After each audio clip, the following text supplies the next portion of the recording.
me a really useful tool when it comes to training stimulus. I pick music that's right around the sweet spot of my cadence to help reinforce that cadence. And we want to work on cadence because it reveals where we are most efficient as cyclists. Not all of us deliver energy at the same efforts. For some folks, a super high cadence is going to drive up a high heart rate.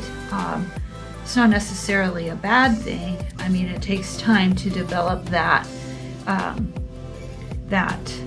set of tools to be able to maintain a high cadence and yet produce power. However, if you watch most athletes that are proficient cyclists on the pro circuit, either in cycling or in gravel or in mountain biking or triathlon even, most of the best produce a cadence that's up over 80 RPMs. My sweet spot tends to be somewhere between 91 and 94, so I'm a bit like a sewing machine, but it took me years to develop that. I do what's called big ring work at a lower cadence to stimulate that neuromuscular pattern in the legs, and it's sort of like trying to squat a whole bunch of heavy weight to create pure strength. So November for us is a great deal of cadence work to work on strength in the legs at power, but also help our body kind of figure out where that sweet spot is, meanwhile trying to improve cadence. Now,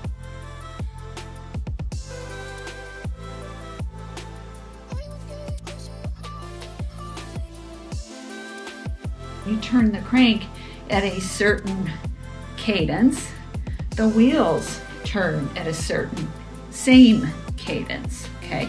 So if you're turning that wheel faster, you are traveling linearly faster. So it's an important skill to work on. Definitely gonna ride a course faster if you can manage higher cadence at the same power and yet keep heart rate under control.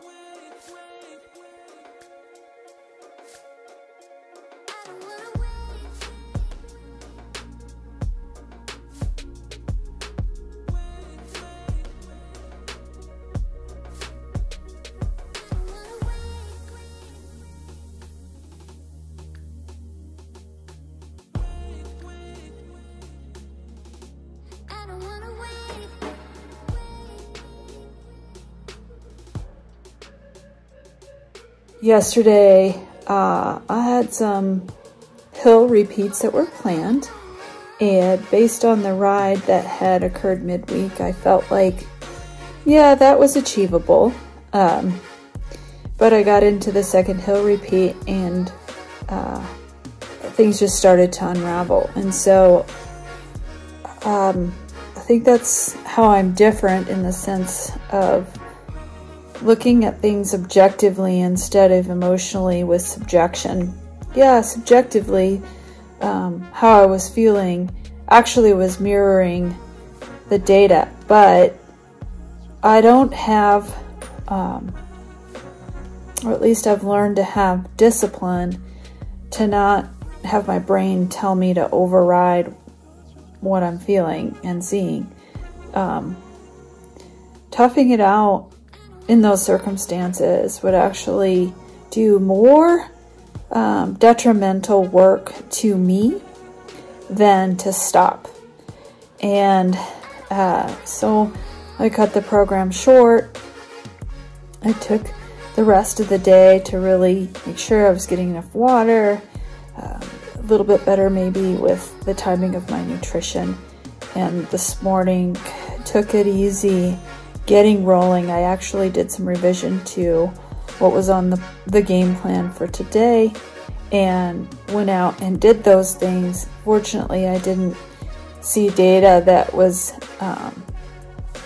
telling me that I was going further, sliding further down the hill. At least I had some productive workouts today, but they were drastically shorter than what was originally planned. And so, you know, like the goal of getting to that ramp rate with my strain or that stimulus that I had planned for the week at 3 didn't work. I managed to get a 2. And, you know, there's a certain set of numbers that you look at when you consider your chronic training load and the preparedness for the length of each distance that you're training for.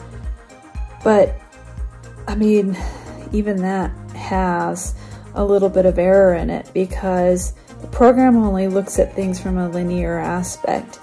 It doesn't take into consideration some of the other things that we've got to really pay attention to, and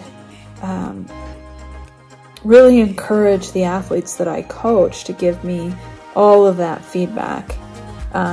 Sometimes I would expect a high heart rate or expect that the power data is not there because they've been pushed really hard in the previous days, and it's a little bit of an experiment to figure out how hard, how far can I push them, and I have to do the same with myself. How hard, how far can I push myself and yet stay healthy and make progress? Like, if we it's a funny balance, because if we do too little, we don't see growth.